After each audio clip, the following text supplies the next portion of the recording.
Good morning. Happy Saturday. Um, there's not a lot new out in girl world, right? Because Chantel's on a 7-day ban. I don't know why this is up for debate, to be real. But I've seen a couple of channels be like, I don't know.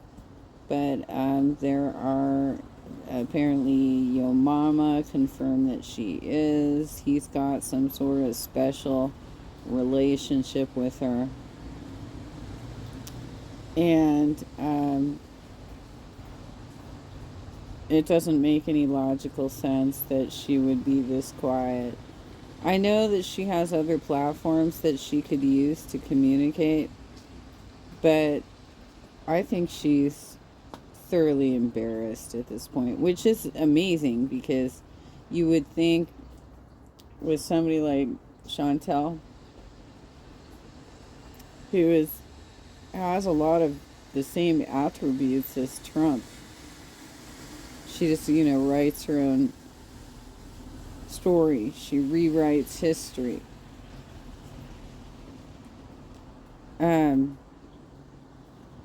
That she'd be raging on Twitch, but I have a feeling that she doesn't have enough of a following there, and she would be embarrassed that she's not getting enough views for her rage reacted the Mr. Snowflake documentary, which by the way was fantastic. If you haven't seen it, I think you should totally see it. Just, trigger warning. It's you're gonna need some palate cleansers after that. This is a pretty disgusting person. But we are in a presidential election season, and as many of you know, I've been a political activist since 2017.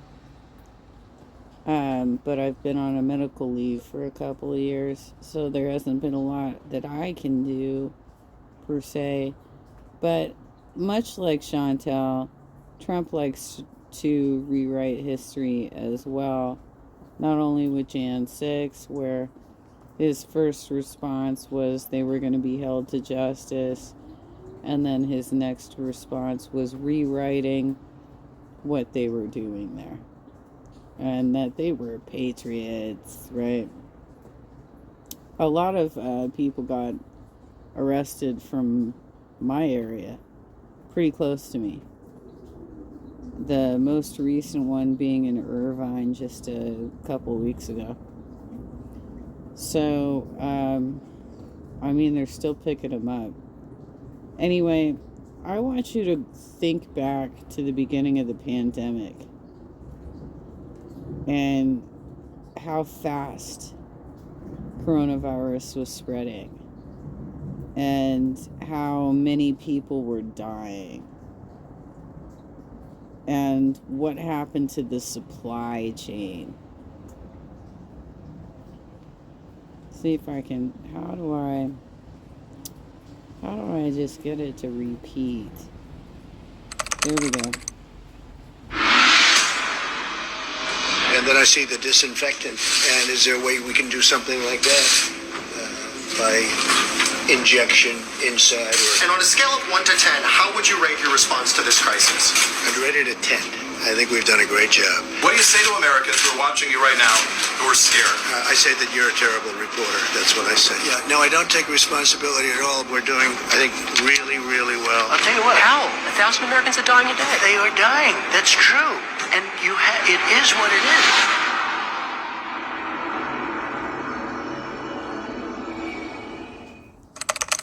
Okay. So,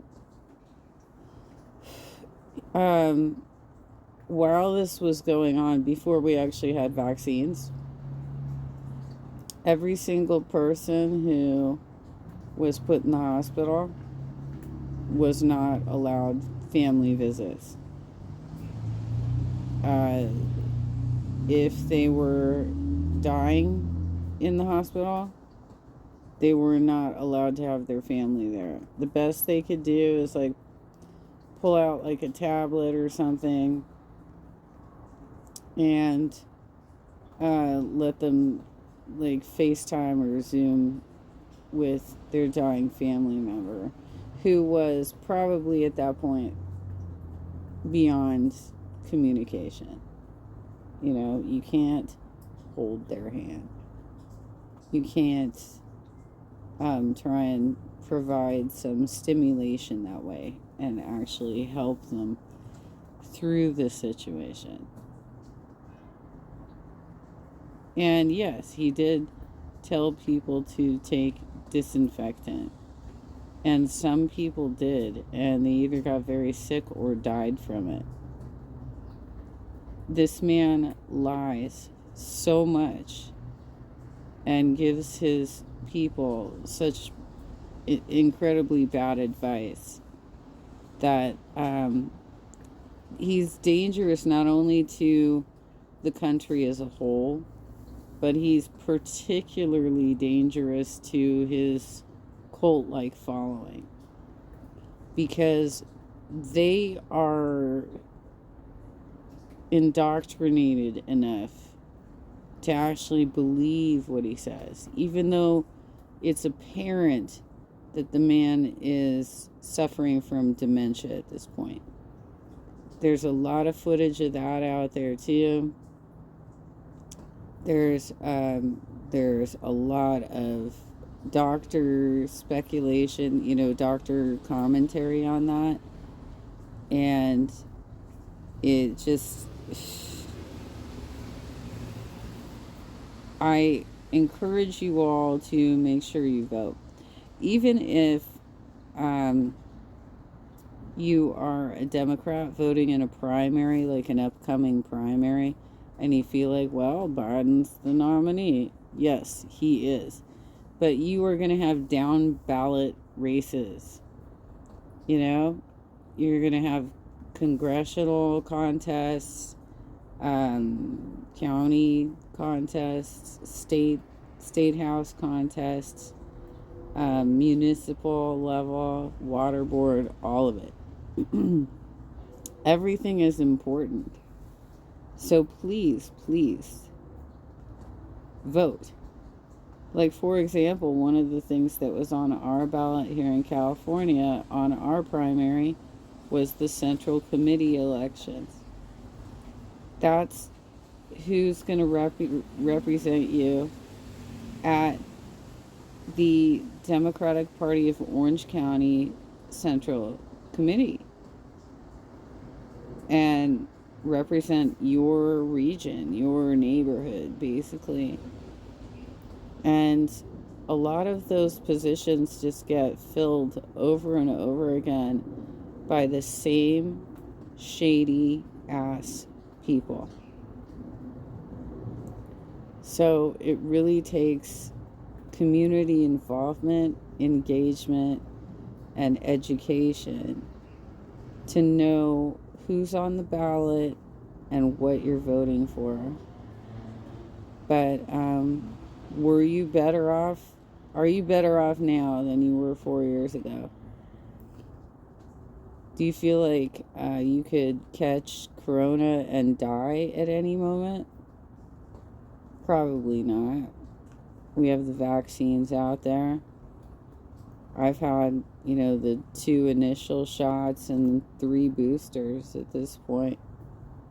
I don't feel like I'm going to die if I go sing karaoke.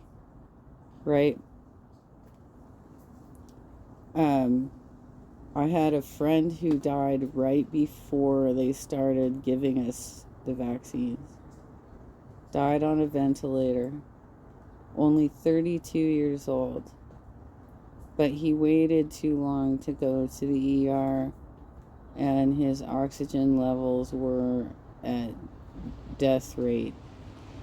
So he was on a ventilator within a couple of days, and basically they were pumping air into his lungs, and his organs were shutting down.